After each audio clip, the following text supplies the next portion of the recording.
இன்னைக்கு விஜய் அவர்கள் வந்து ஸ்டாலின் அவர்களை கேக்குறீங்களே, டெல்லியில தேர்தலா, பிரதமருக்கு தேர்தல் நிக்கிறீங்களா, இல்ல மோடி வந்து இங்க நிக்க போறாரு கேக்குறீங்களா? அதான பொருள். 214 தொகுதி தேர்தல் நடக்கும் சார். நீங்க ஏன் சார் இப்ப போக மாட்டேன்றீங்க? வெற்றி பெற்றால் ஆட்சிக்கு வந்த உடனே, ஏன் ஆட்சிக்கு வந்து முன்னாடி போனா மக்கள் பார்க்க மாட்டாங்களா? ஐயோ விஜய் ஜெயிச்சுட்டு வந்தாதான் நாங்க பார்ப்போம், முதல்வரா தான் அவரை பார்க்கணும், அதுக்கெல்லாம் நாங்க மூஞ்சிலே முடிக்க மாட்டோம், இப்படி கை வச்சு முடிக்குவாங்களா ஜனங்க? இப்போ ஒரு விஷயம் உண்மையாகி போச்சு, இவரு ஒவ்வொரு சட்டமன்ற தொகுதியா போக மாட்டாரு, கிராமங்கள்ல போய் ஓட்டு கேட்க மாட்டாரு, மாவட்ட கலெக்டரையும் அதுக்கப்புறமா மாவட்ட எஸ்பியையும் சரிபாதியா போடுவாராம், சமமா எடுப்பாராம் வேலைக்கு. என்ன இது ரிசர்வேஷன் ஆயிடுச்சு? தேர்வு எழுதி ஐஏஎஸ் ஐபிஎஸ்க்கு United Public Service Commission exam எழுதி ஜனாதிபதி கிட்ட ஒப்பந்தம் போட்டு ஆல் இந்தியா லெவல்ல என்ட்ரன்ஸ் எழுதி இன்டர்வியூ அட்டன் பண்ணி மாநிலத்துக்கு கேடர் செலக்ட் ஆகி தமிழ்நாட்டில் இருக்கிறான். ஃபர்ஸ்ட் மார்க் எடுத்தாதான் விரும்புற மாநிலம் கேடர் கிடைக்கும். மார்க் கம்மியாச்சுன்னா பின்னாடி இருக்கிற மாநிலங்கள் கிடைக்கும். அந்த ப்ரையாரிட்டி லிஸ்ட் இருக்கு. ஃபர்ஸ்ட் டெல்லி இருக்கும், அப்புறம் மகாராஷ்டிரா, அப்புறம் வந்து தமிழ்நாடு, அந்த மாதிரி ஒரு லிஸ்ட் இருக்கு. எதுவுமே தெரியல. இதை பார்த்த கலெக்டரும் இல்ல ஐஏஎஸ் ஐபிஎஸ் அதிகாரி இந்த பேட்டியை பார்த்தாங்கன்னா சிரிப்பாங்களா சிரிக்க மாட்டாங்களா? உங்களோட அரசியல்வாதிகளோட சொத்து மதிப்பு என்ன, இதெல்லாம் சொல்லுங்க அப்படின்னு சொல்லி கேட்டிருக்காரு. நான் என்ன சொல்றேன்னா, அருமையான கேள்வி. அந்த கேள்வியை நான் 100 விழுக்காடு நான் வரவேற்கிறேன். இவரே வந்து ஃபர்ஸ்ட் என்னன்னா லீட் பை எக்ஸாம்பிள் என்று சொல்லுவாங்க. அதனால நான் வந்து அரசியலுக்கு வந்துட்டேன். நான் வந்து நடிகரா தான் சம்பாதிச்சேன். அவர் இதுவரை ஊழல் எல்லாம் பண்ணல. பிளாக் டிக்கெட்டு பணம் வருமானம் அது வேற, அது கருப்பு பணம், கள்ள பணம். அட்லீஸ்ட் என்னோட சொத்து மதிப்பு இவ்வளவு, நான் உழைச்சி இவ்வளவு சம்பாதிச்சிருக்கேன் அப்படின்னு அவரு கூட தார்மீக அடிப்படையில சொல்லலாம் வெளியில. ஆனா அவருக்கு ஒரு விஷயம் திருப்பி அரசியல் புரியலன்றது என்னன்னா, அஃபிடாவிட்னு ஒண்ணு போடுவாங்க. இப்ப நேரு அவர்கள் போறாரு இல்லையா, நேரு அவர்கள் என்ன பண்ணுவாருன்னா, இப்ப இந்த கேள்வியை நீங்க போய் நேரு கிட்ட கேட்டீங்கன்னா, இல்ல செந்தில் பாலாஜி கிட்ட கேட்டீங்கன்னா படிக்க சொல்லுங்க அப்படின்னுவாங்க. என்னன்னா, போன தேர்தல்ல ஒரு சொத்து மதிப்பு எவ்வளவுன்றதை டிக்ளேர் பண்ணிருப்பாங்க. ஐயா வடிவேல் அவர்கள் ஒரு படத்துல வந்து இதையே பண்ணியிருப்பாரு. ஒரு கத்தி இது கட்டை மாதிரி ஒண்ணு வச்சிருப்பாரு. அப்போ வந்து 2 பேர் இருப்பாங்க. அஜக் பச்சக் அஜக் அப்படின்னு சொல்லிட்டு அடிங்க, நான் எப்படி ரியாக்ட் பண்றேன் பாருங்க அப்படின்னா, அஜக் பச்சக்னா டம் டம் டம் மண்டையில வச்சிருவாங்க. இப்படி எல்லாம் பண்ணக்கூடாதுன்னா தலை வீங்கிரும். அந்த மாதிரி இவர் பச்சக் பச்சக்குன்னும் போது திமுகவும் அண்ணா திமுக அஜக் பச்சக் பச்சக் பச்சக் பச்சக் அஜக்னு ஃபாஸ்டா அடிப்பாங்க பூத்துல. அப்ப தெரியும் யாருக்கும் உண்மையான போட்டி, திராவிட அரசியல் என்ன பண்ணுதுன்னு.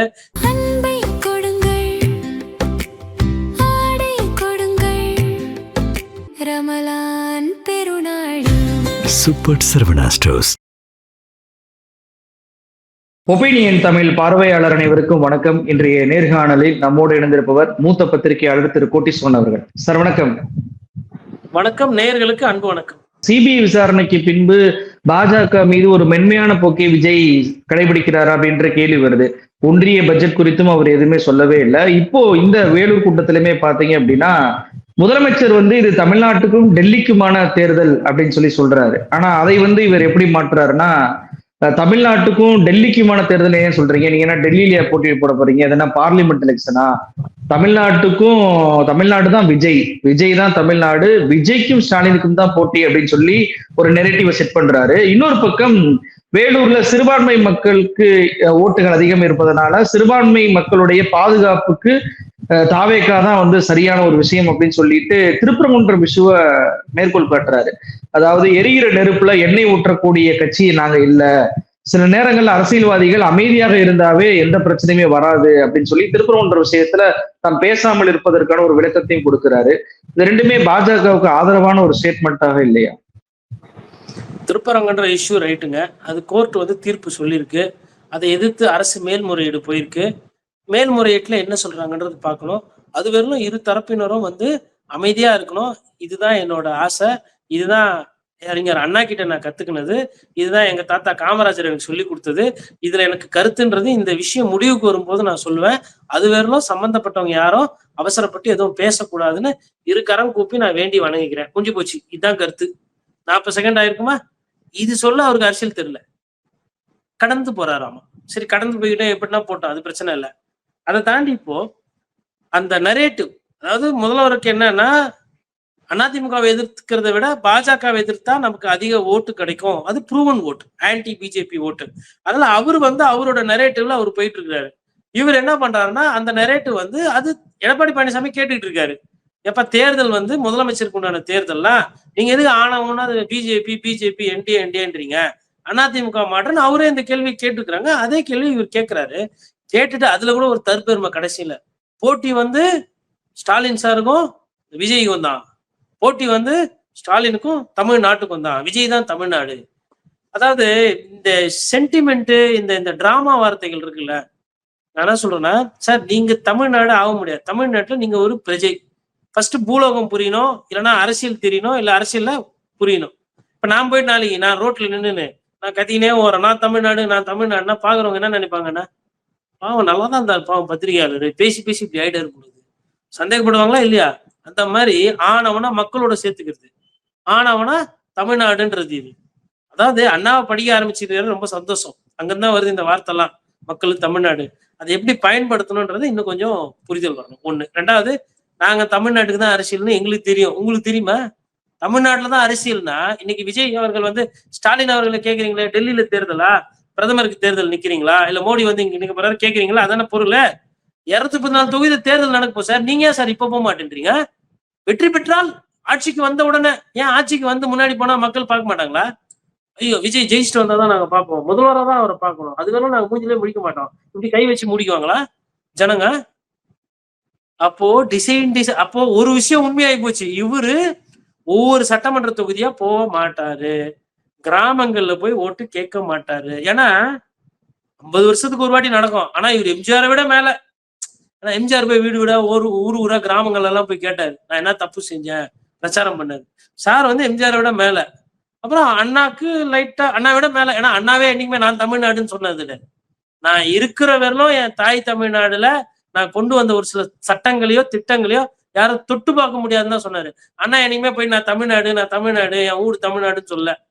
தமிழர்களுக்குன்னு ஒரு பண்பு உண்டு, தமிழர்களுக்குன்னு ஒரு கலாச்சாரம் இருக்கு. அவங்க வந்து அவங்களோட உரிமையை விட்டு கொடுக்க மாட்டாங்க, உறவுக்கு தோல் கொடுப்பாங்க, உரிமைக்கு கேள்வி கேட்பாங்கன்னு தான் பேசினாரு. ஒருத்தரை படிச்சீங்கன்னா ஃபுல்லா படிங்க சார் தயவு செய்து. பாதி படிச்சுட்டு அண்ணா கிட்ட இருந்து தமிழ்நாடு எடுத்துக்கிறது, பெரியார் கிட்ட இருந்து சுயமரியாதை, அப்புறம் பெண் விடுதலை எடுத்துக்க வேண்டியது. அப்புறம் இன்னொன்னு, அவர் பெரியார் கொஞ்சம் லைட்டா படிச்சதுனால வந்த பிரச்சனை, கலெக்டரையும் மாவட்ட கலெக்டரையும் அதுக்கப்புறமா மாவட்ட எஸ்பியையும் சரிபாதியா போடுவாராம், சமமா எடுப்பாராம் வேலைக்கு. என்ன இது ரிசர்வேஷனா? இது தேர்வு எழுதி ஐஏஎஸ் ஐபிஎஸ்க்கு United Public Service Commission exam எழுதி ஜனாதிபதி கிட்ட ஒப்பந்தம் போட்டு ஆல் இண்டியா லெவல்ல என்ட்ரன்ஸ் எழுதி இன்டர்வியூ அட்டன் பண்ணி மாநிலத்துக்கு கேடர் செலக்ட் ஆகி தமிழ்நாட்டுல இருக்கிறான். ஃபர்ஸ்ட் மார்க் எடுத்தாதான் விரும்புற மாநிலம் கேடர் கிடைக்கும். மார்க் கம்மியாச்சுன்னா பின்னாடி இருக்கிற மாநிலங்கள் கிடைக்கும். அந்த ப்ரையாரிட்டி லிஸ்ட் இருக்கு. ஃபர்ஸ்ட் டெல்லி இருக்கும், அப்புறம் மகாராஷ்டிரா, அப்புறம் வந்து தமிழ்நாடு, அந்த மாதிரி ஒரு லிஸ்ட் இருக்கு. எதுவுமே தெரியல. இதை பார்த்த கலெக்டரும் இல்ல ஐஏஎஸ் ஐபிஎஸ் அதிகாரி இந்த பேட்டியை பார்த்தாங்கன்னா சிரிப்பாங்களா சிரிக்க மாட்டாங்களா? நான் இருக்கிறேன், இப்போ குளத்தூர்ல போய் மீன் வாங்கினீங்கன்னா சார்க்குன்னு ஒண்ணு கொடுப்பாங்க. அது இவ்வளோன்னு இருக்கும், அப்புறம் இவ்வளவு பெருசா வளரும், அதுக்கு பேரும் சார்க்கு. இதே உண்மையான சார்க்குன்னா கடல்ல இருக்கிற சொரா. நான் வீட்டுல சொரா வளர்க்குறேன், சார்க்கு வந்து பாருங்க நான் கூப்பிடுறேன். சிறு பிள்ளைகள் 4 பேர் வந்து வருவாங்க. கடல்ல மீன் பிடிக்க போறவங்க என்ன நினைப்பாங்க, தம்பி சொரா வளர்க்குதுன்னா அப்ப உப்பு தண்ணி எவ்வளவு இருக்கும், அதுக்கு எவ்வளவு நீளம் வேணும், எவ்வளவு அகலம் வேணும், கொள்ளளவு எவ்வளவு இருக்கணும், அந்த சொரா சாப்பிடுறதுக்கு அது சைஸ்ல மீன் இருக்கணும் தானே புரிதல். எதுவுமே தெரியாம இப்ப அங்க பார்த்தவங்க எல்லாம் என்ன நினைப்பாங்க, அண்ணா வந்தா கலெக்டர் நிறைய லேடிஸ் கலெக்டர் வந்துருவாங்க, நிறைய லேடிஸ் எஸ்பி வந்துருவாங்க, போலீஸ் வந்துருவாங்கன்னு நினைப்பாங்க. ஆனா வந்த கூட்டம் அப்படி உங்களுக்கே தெரியல, தலைவருக்கே. அவங்களுக்கு எப்படி தெரியும்? ஃபர்ஸ்ட் கவர்னன்ஸ்னா என்ன, அரசியல்னா என்ன, மக்களுக்கும் அரசாங்கத்துக்கும் எப்படி அந்த அரசு இயந்திரம் நடக்குது, சட்டம் என்ன, கோர்ட் என்ன சொல்லுது, எது எல்லை கோட்ல எது எதை கட்டுப்படுது, அரசியல் அமைப்பு எப்படி நடக்குது, அதை சுத்தி இருக்கிற அரசியல் சாசனம் என்ன சொல்லுது, சட்டம் என்ன சொல்லுது, தேர்தல்னா என்ன, அதுல என்ன பண்ண முடியும். இவரால பண்ண முடியாத ஒரு விஷயத்த சொல்லிட்டு இருக்காரு. படம் எடுக்கலாம். இப்ப ஐயா ஏஆர் முருகதாசியோ இல்ல என்னோட நண்பர் நெல்சனை கூப்பிட்டு நான் இந்த மாதிரி ஒரு படம் எடுக்கணும், படம் பூரா எல்லாமே வந்து ஸ்டண்ட் ஸ்டேரா மாதிரி ஐபிஎஸ் ஆபிசரு, அதுல எல்லாம் லேடிஸு, அப்புறம் படம் பூரா கலெக்டர் எல்லாம் இந்திரா காந்தி அம்மையார் மாதிரி இருக்கணும், நம்மளோட நட்பு சக்தியில இருந்து வந்த காங்கிரஸ் ஆளுமைகள் மாதிரி இருக்கணும், திருமணா பிரியங்கா காந்தி மாதிரி இருக்கணும், ஸ்ட்ரைட்டா பார்த்தா இந்திரா காந்தி மாதிரி இருக்கணும். இப்படி ஒரு கலெக்டர், 10 பேர் கலெக்டர், என்னோட மாவட்டத்துல எல்லாருமே லேடிஸ் இல்ல பாதி பேர் லேடி கலெக்டர். இப்படி ஒரு படம்னா எடுத்துட்டு ரிலீஸ் பண்ணிடலாங்க. சென்சார் போர்டுல கேட்பாங்க, என்னப்பா இது லாஜிக்கா இல்லையா, உதவிக்குதே, இப்படி இல்லையா இந்திய அரசியல் அமைப்பு அப்படின்னா, இல்ல சார் படம் சார் அப்படின்னா, படத்துக்காக சரி சும்மா சார் படத்துக்காக உலால் பி வச்சுக்க 4 காட்சின்னு விட்டு போயிடுவாங்க. அரசியல் அது செய்ய முடியுமா? அது சாத்தியமா? இல்ல 10th 8th அந்த கூட்டத்துல வந்த குட்டி பசங்க பார்த்துட்டு பெண் குழந்தைகள் இருப்பாங்க. அண்ணா விஜய் அண்ணா சொல்லிடுறாரு 50% வந்து பெண்களுக்கு அவர் ஆக்குவேன்னு. சரி, அதாவது யார் சொல்லி கொடுத்தா, எதுக்கு அவர் அப்படிலாம் தெரியாத சப்ஜெக்ட் எதுக்கு பேசுறாருன்றது. அப்ப பாருங்க, இதெல்லாம் வந்து தவறுகள். எதை செய்ய முடியும், எதை வந்து செய்ய முடியாதுன்னு தெரியாத அளவுக்கு நமக்கு ஒரு முதலமைச்சர் வேட்பாளர் அதை ஏத்துக்கிறதுக்கு இருக்கிறாங்க. சரி, நான் என்ன சொல்றேன்னா, அவருக்கு தகுதி இல்லைன்ற அந்த இடத்துல நான் பேசவே இல்லை. தயவு கூர்ந்து என்னை தவறா நினைக்க கூடாது. அவருக்கு ஒரு சில விஷயம் தெரியல, தெரியப்படுத்துறது யாரா ஒருத்தர் சொல்லணும். நான் அன்னைக்கு பேசும்போது ஒரு காணொலியில வந்து எனக்கு பிடிச்சது miles to go before I sleep, அது ஐயா நேரு எழுதி வச்சிருப்பாரு. பேசுற அந்த ஃப்ளோல ராபர்ட் ஃப்ராஸ்ட் எழுதுனதுக்கு வேர்ட்ஸ்வொர்த் சொல்லிட்டேன். அது 4 பேர் கீழே கமெண்ட் போடுறாங்க. அதே மாதிரி ரிட் பெட்டிஷன் ஒரு செக்ஷன் சொல்லும் போது ப்ரொனவுன்சியேஷன் தப்பா வருது, சொல்லாடல், அது 2 பேர் கரெக்ட் பண்றாங்க. அப்போ ரொம்ப தவறுகள் வந்து டங் ஆஃப் த ஸ்லிப் வேற, ஆனா சப்ஜெக்டே தெரியாம வளர்றது இருக்கு பாத்தீங்க மொத்தமா. அது வந்து என்ன விதமான அரசியல் இவர் சொல்லி கொடுக்க போறாருன்னு தெரியல. அதனால அவருக்கு தேவை வந்து இந்த கத்தி கபடா வேலு இதெல்லாம் இல்ல. அவருக்கு தேவை நிறைய புஸ்தகம், அவருக்கு தேவை நிறைய அறிவுரை, அவருக்கு தேவை நிறைய டீச்சர்ஸ். அவங்க ஸ்கூல் படிக்கும் போது இருந்திருப்பாங்க இல்லையா டீச்சர்ஸ்லாம், அவருக்கு இவிஎஸ் சொல்லி கொடுத்துருப்பாங்க, ஹிஸ்டரி ஜாகிரபி எல்லாம். அவங்க கிட்ட கூப்பிட்டு திருப்பி மறுபடியும் 6ஆம் கிளாஸ் ஐபிஎஸ் ஐஏஎஸ் எக்ஸாம் எப்படி வருதுன்றது இந்த ஹிஸ்டரியில எல்லாம் வரும் சொல்லுவாங்க. யூனியன் கவர்மெண்ட் எப்படி வந்து ஒரு அதிகாரியை உருவாக்குது. இல்ல ஒன்னும் பிரச்சனை இல்லை, அண்ணாமலைக்கு வாட்ஸ்அப்ல சைலண்டா போங்க, அவரு இதெல்லாம் விரும்புவாரு. பேசிட்டு நான் பாத்தீங்களா ஜி பிஜேபி பத்தி எதுவுமே பேசல, ஐபிஎஸ் எப்படி ஜி ஆகுது, பத்திரிகையாளர் ஒருத்தர் இருக்கிறான், எப்ப பார்த்தாலும் எதனா ஒண்ணு சொல்லிட்டே இருக்கிறாங்க அப்படின்னு நீங்க கேட்டீங்கன்னா அவர் சொல்லுவார், சொல்லி கொடுப்பாரு. அதெல்லாம் அடுத்த முறை என்ன பண்ணுங்க, அதை பத்தி பேசலாம். நாட்டுல இப்ப என்ன ஓடிக்கிட்டு இருக்குது, ஐஏஎஸ் ஐபிஎஸ் அதிகாரிலாம் டெண்டரை வாங்குறதுக்கு ஒரு சில ரெக்கமெண்டேஷன் போனாங்க, ஐபிஎஸ் அதிகாரி ரெக்கமெண்டேஷன் போனாங்க அப்படின்னு சொல்லிட்டு இடி ரிப்போர்ட் ஒண்ணு சுத்தின்னு இருக்குது. அதை பத்தி எதனா இவர் பேசுறாருன்னு பார்த்தா பெண்களை வந்து சரிபாதியா வந்து தேர்ச்சி பெறுவார். அது வந்து ஜெண்டர் அடிப்படையில வர பதவி கிடையாது, ஆண் பெண் அப்படி கிடையாது. ஆளுமை இருக்கிறவங்க தான் அந்த தேர்வை எழுதி வெற்றி பெற முடியும். அந்த தேர்வு ஆண் ஒண்டி தான் எழுதணும், பெண் எழுதக்கூடாது, பெண் ஒண்டி தான் எழுதணும், ஆண் எழுதக்கூடாதுலாம் கிடையாது. இந்த தேர்வு ஆல்ரெடி அழகா இருக்குது. இந்த மாதிரி தப்பா ஒரு சில விஷயங்களை தப்பா சொல்லி கொடுக்காம தெரிஞ்சுக்கிறது நல்லதுன்றது என்னோட புரிதல். இறுதியா ஒரே ஒரு கேள்வி. கர்நாடகா தேர்தல் நடக்கும்போது மோடி அவர்கள் இவிஎம் மிஷின்ல ஓட்டு போறதுக்கு முன்னாடி பஜ்ரங்பலி அப்படின்னு சொல்லி கத்திக்கிட்டே ஓட்டு போடுங்க, அந்த மிஷின் அழுத்துங்கன்னு சொன்னாங்க. இப்ப வேலூர்ல விஜய் அவர்கள் சொல்லியிருக்கிறாரு பஜக் பஜக் பஜக் அப்படின்னு சொல்லிக்கிட்டே வந்துட்டு 3 முறை அழுத்துங்க அப்படின்ற மாதிரி அவர் வந்து ஒரு விஷயம் பேசியிருக்கிறாரு. இது விசில் புரட்சி தேர்தல் அப்படின்னு சொல்லி இந்த தேர்தலுக்கான டேக் லைன் அவர் பிக்ஸ் பண்றாரு. இது எப்படி பார்க்குறீங்க? ஐயா வடிவேல் அவர்கள் ஒரு படத்துல வந்து இதையே பண்ணியிருப்பாரு. ஒரு கத்தி இது கட்டை மாதிரி ஒண்ணு வச்சிருப்பாரு. அப்ப வந்து 2 பேர் இருப்பாங்க, அஜக் பச்சக் அஜக் அப்படின்னு சொல்லிட்டு அடிங்க, நான் எப்படி ரியாக்ட் பண்றேன் பாருங்க அப்படின்னு. அஜக் பச்சக்னா டம் டம் டம் மண்டையில வச்சிருவாங்க. இப்படி எல்லாம் பண்ணக்கூடாதுன்னா தலை வீங்கிரும். அந்த மாதிரி இவர் பச்சக் பச்சக்குன்னும் போது திமுகவும் அண்ணா திமுக அஜக் பச்சக் பச்சக் பச்சக் பச்சக் அஜக்னு ஃபாஸ்டா அடிப்பாங்க பூத்துல.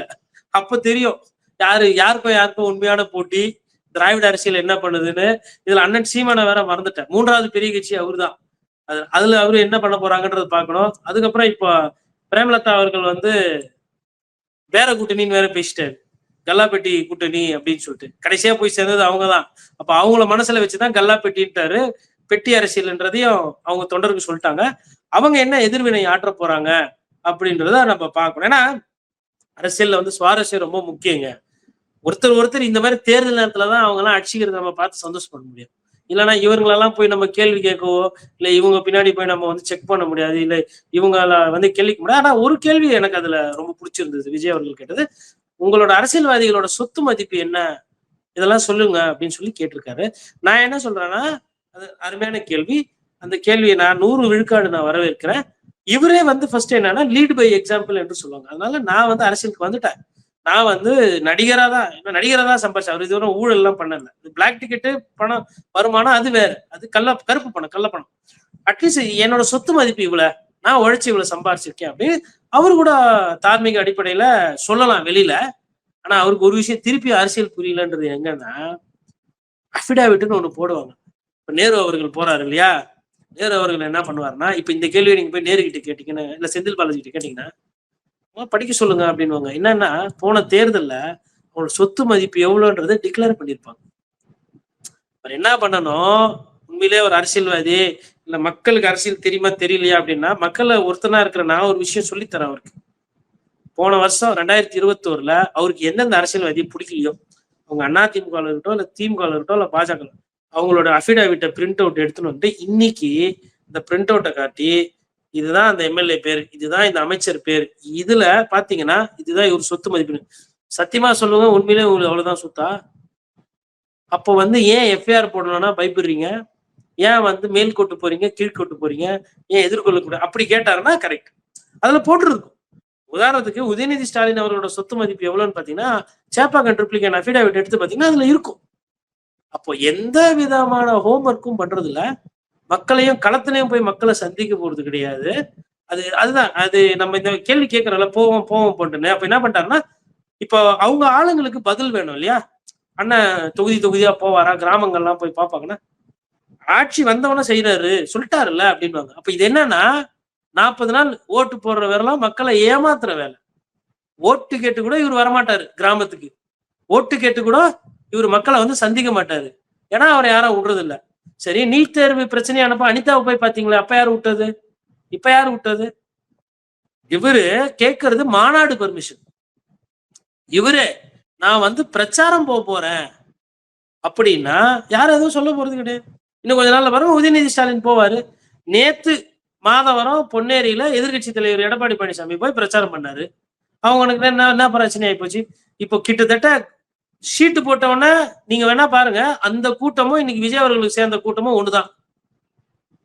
அதனாலதான் இவங்க என்ன பண்ணியிருந்தாங்கன்னா, இதெல்லாம் போட்டு சேர் போட்டா இப்ப எகிர முடியல. இன்னைக்கு சேர் போட முடிஞ்சது, முன்னாடி உடைச்சிருந்தாங்க. இப்ப இன்னைக்கு சூப்பரான ஒரு நல்ல விஷயம் பண்ணியிருந்தாங்க. பொதுவா பெண்கள் கொஞ்சம் கண்ணியமா நடந்துக்குவாங்க. பெண்களை சேர்ல உட்கார வச்சுட்டு நிறைய பேர் பின்னாடி நிக்க வச்சு சூப்பரான முடிவு. தொடர்ந்து இதையே பண்ணலாம். அப்போ ஒரு சில விஷயம் கத்துக்கிறது தான், ட்ரையல் அண்ட் எரர் மெத்தட்ல பண்றது. ஆனா எனக்கு பாருங்க பயங்கர கூட்டம் வருது. இன்னும் நான் சொல்றேன் பாருங்க, திருச்சியில இருந்த ஆரவாரம் இன்னைக்கு கிடையாது வேலூர்ல. அந்த டிஆர்பி ரேட்டிங்க பார்க்கும்போது இன்னைக்கு விஜய் அவர்கள் அன்னைக்கு லைவ் போட்டுருந்தாங்க. இன்னைக்கு விஜய் அவர்கள் லைவ் நடுவில் பிரேக் விட்டு முதல்வர் பேசினதான் லைவ் போட்டாங்க. ஏன் அப்படியே போட வேண்டியதானே? ஏன்னா டிஆர்பி இறங்குது. அந்த துறையில இருக்கிற எனக்கு தெரியும், தரவுகளோட பேசுறேன் நான். அதாவது ஒவ்வொரு சேனலோட அந்த வியாபாரத்துக்குன்னு ஒரு டிஆர்பி இருக்கு, அதை நான் வெளிப்படையே சொல்லக்கூடாது. அந்த காரணத்தினால நான் சொல்லல. யாருன்னா என்கிட்ட தனிப்பட்ட முறையில கேட்டேன். அதனால அவருக்கு எல்லாமே இறங்குது. இது வெளியில தெரியாம இருக்குதா அவர் கிராம இப்போ ஊர்ல ரோல்ஸ் ராய்ஸ் கார் இருக்கும், இல்ல இந்த கார் இருக்கும், பெரிய கார் கோஸ்ட் பேண்டம்லாம் இருக்கு. யாருன்னா ஒருத்தர் 2 பேர் வச்சிருந்தாதான் அந்த கார் போகும்போது எல்லாம் ஆன்னு பார்ப்பாங்க. அதே கார் ஒரு 150 மெட்ராஸ்ல சுத்துது, ஒரு 150 கோயம்புத்தூர்ல சுத்துதுன்னு வச்சுக்கலாம், அதுக்கு உண்டான மரியாதை இல்லை. இவரு கொஞ்சமா போனாதான் இந்த இந்த பிம்பம் இருக்கும், நிறைய பேர் வா ஊ ஆ அப்படின்னு இந்த கத்தின்னு வர ஆரவாரம் இருக்குன்னு சொல்லிட்டு அதை பாதுகாக்கிறாரு. அந்த பிம்பம் உடஞ்சிடக்கூடாதுன்னு அவர் என்ன சொல்றாரு, தேர்தல் முடிஞ்ச உடனே உங்களை பாக்குறதுக்கு நான் வீடு தேடி வரேன், உங்களை பாக்குறதுக்கு நான் கிராமமா வரேன். இப்ப என்ன அர்த்தம்னா அதை பாதுகாக்கும். அவர்கிட்ட இருக்கிற ட்ரம்ப் கார்டு அதான். அது வெளியில தெரிஞ்சிடக்கூடாது, அது ஒண்ணும் இல்லாம போயிடுச்சு, நீர்த்து போயிடுச்சுன்னு தெரிஞ்சிடக்கூடாதுன்றதுக்கோசரம் அதான் அவர் உருவாக்குன ஒரு விஷயத்து பிம்பத்தை பாதுகாப்பா வச்சுக்கிறாரு. இன்னொன்னு அதுல இன்னொரு நலன் என்னன்னா, எதுக்கு கஷ்டப்படணும்? எல்லாம் படத்துல எல்லாம் பாத்துருக்கீங்க, விஜய் நேரத்து விசில் தான் இருக்குது. நான் சும்மா ஒரு 4 பொதுக்கூட்டம் ஒரு 10 இடத்துல இந்த மாதிரி போய் பேசிட்டு தமிழ்நாடு பூரா கவர் பண்ணிட்டேன். இப்ப அவங்க என்ன கணக்கு சொல்லுவாங்க, வேலூர் முடிச்சிட்டாரு, திருப்பத்தூர் முடிச்சிட்டாரு, ஜோலார்பேட்டை முடிச்சிட்டாரு, வாணியம்பாடி முடிச்சிட்டாரு, ஆம்பூர் முடிச்சிட்டாரு, அப்படித்தானே அவர் சொல்லுவாரு. கேவி குப்பத்துல இருந்து வந்துட்டாங்க, அப்ப அந்த ரீஜனை கவர் பண்ணிட்டாங்க. ஆனா அவர் அதுக்கு வேற ஒரு காரணம் சொல்றாரு சார். அனுபவம் இல்லாம சொல்றாங்க, சில பேர் நம்ம மேல பரிதாபப்படுறாங்க அப்படின்னு சொல்லிட்டு ஒரு காளையோட கதையை சொல்லி நான் இந்த ஈஸியா அந்த தேர்தலில் வெற்றி பெறுவேன் அப்படின்னு சொல்றாரு அவர். அதான் கதை, திரைக்கதை, வசனம் அவருக்கு பிடிக்கும். காலக்கதை என்ன, அது ஒரு கதையா? அதுல எதனா இருக்குதா? குட்டி பசங்க பார்த்தோம்னா புல்லுக்கட்ட ஜோபில போய் எதனா ஒரு 2 குழந்தை ஜல்லிக்கட்டு காலை முன்னாடி என்ன யாருங்க அதுக்கு பதில் சொல்றது? என்ன சப்ஜெக்ட் தெரியுமா? காலை எப்படி முட்டும் தெரியுமா? புல்லுக்கட்டு காட்டினோம்னா ஜல்லிக்கட்டு மாடு அமைதியாயிடும். என்ன இது? இப்ப இவரு அலங்காநல்லூரே போனது இல்லையா? இல்ல ஒரு மாடு எப்படி? விஜயபாஸ்கர் அவர்கள் இருக்காரு விராலிமலையில, சின்ன சிறியூர் பெரிய சிறியூர் அங்க வரும் சூரியூர். ஒரு சில மாடுக்கு அவர் அந்த பேரை வச்சிருக்கிறாரு. ஒரு மாடு பேரு கருப்பு. அந்த மாட்டுக்கிட்ட அவரு கோபமா இருப்ப போக மாட்டாரு. வளர்க்குறவங்க தான். அவங்களுக்கு புல்லு கட்டு இல்லையா, இல்ல கம்பு இல்லையா? அது பார்க்கணும். ஐயா வந்து ஏதோ ஒரு புஸ்தகத்துல வந்து எழுதியிருப்பாங்க. அது எந்த புஸ்தகம்னு எனக்கு தெரியல. கம்பர் சொல்லியிருப்பாரா இல்ல யாருன்னு தெரியலங்க. நாய்க்கும் யானைக்கும் உண்டான வித்தியாசத்தை சொல்லியிருப்பாரு. நாயோட வால் வந்து ஆடிச்சுன்னா அது விசுவாசத்தோட இது பழகலாம். ஆனா யானையோட வால் கோயிலே இருந்து அது ஆடிச்சுனாலும் அது சிக்கலு. யானை கோபமா தூக்கி போட்டு மிதிச்சிரும் அப்படின்னு ஒரு புரிதல் இருக்கும்.